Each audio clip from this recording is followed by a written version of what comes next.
राज्यभर शारदीय नवरात्र उत्सवाला सुरुवात झाली आहे। 3.5 शक्तिपीठांपैकी एक महत्त्वाचं पीठ म्हणून जगभर ओळख असणाऱ्या करवीर निवासिनी अंबाबाई देवीच्या नवरात्र उत्सवालाही दिमाखात सुरुवात झाली आहे। कोल्हापूरच्या करवीर निवासिनी अंबाबाईच्या मंदिरातून आढावा घेतलेला आहे आपले प्रतिनिधी सतेज औंधकर यांनी। नमस्कार, मी सतेज औंधकर। राज्यभरात आजपासून शारदीय नवरात्रोत्सवाला प्रारंभ झालाय। सर्वत्र आदिशक्तीचा गजर आपल्याला पाहायला मिळतोय। आज आपण आलो आहोत 3.5 शक्तिपीठापैकी एक महत्त्वाचं पीठ म्हणून जगभर ओळख असणाऱ्या करवीर निवासिनी अंबाबाई देवीच्या दर्शनाला। काय आहे तिची महती, काय आहे तिची आख्यायिका, जाणून घेऊया या लोकशाही मराठीच्या स्पेशल भागातून। चला तर मग करूयात अंबाबाई देवीचं दर्शन।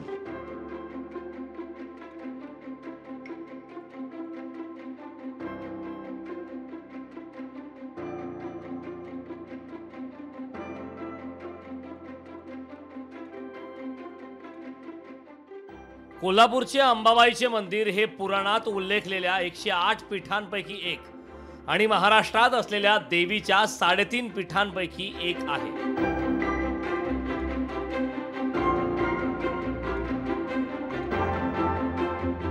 मंदिराच्या मांडणीवरून ते चालुक्यांच्या काळात इसवी सन 600 ते 700 मध्ये बांधले असण्याची शक्यता आहे।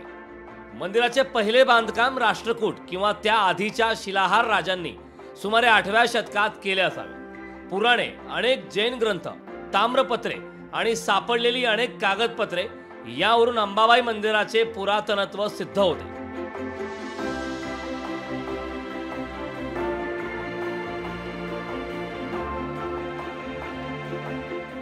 कधी काळी मोगलांनी या देवळाचा विध्वंस केला तेव्हा देवीची मूर्ती पुजाऱ्याने अनेक वर्षे लपवून ठेवली होती असे म्हणतात।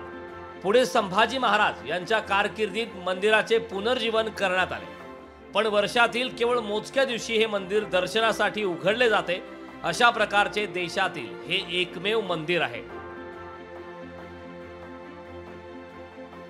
हेच या क्षेत्राचं महत्त्व आहे की आदिशक्तीच्या 51 शक्तिपीठापैकी त्रिनेत्रा शक्तिपीठ म्हणजे आदिशक्तीचे त्रिनेत्र, सतीचे त्रिनेत्र या ठिकाणी पडलेले आहेत। असं हे त्रिनेत्रा शक्तिपीठ महाराष्ट्रातल्या 3.5 शक्तिपीठापैकी एक म्हणजे दक्ष प्रजापतीच्या देहत्यागानंतर हिमालयाला सांगितलेल्या 108 पीठापैकी एक प्रधान शक्तिपीठ असं एक करवीर निवासिनीचं शक्तिपीठ असं क्षेत्र या करवीर क्षेत्रामध्ये आई आदिशक्ती रूपामध्ये विराजमान आहे। मंदिरात सध्या नवरात्रोत्सवाची लगबग सुरू आहे। नवरात्रीच्या 9 दिवसात करवीर निवासिनी अंबाबाई मंदिरात रोज देवीला वेगवेगळे रूप देण्यात येत असतात। दरवर्षी आश्विन शुद्ध प्रतिपदा अर्थातच घटस्थापनेला सकाळी 8:30 वाजता अंबाबाईची महापूजा पार पडते। घटस्थापनेनंतर करवीर निवासिनी अंबाबाईची दररोज विविध रूपात अलंकारिक पूजा बांधण्यात येते।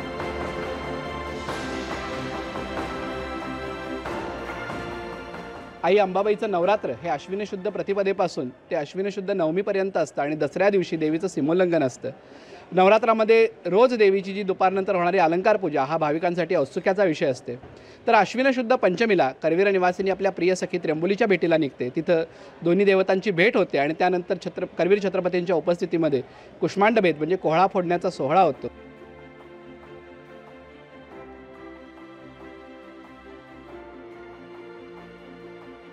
लोकशाही मराठीच्या या विशेष भागातून आपण जाणून घेतले आहे करवीर निवासिनी अंबाबाई देवीची महती आणि तिची आख्यायिका।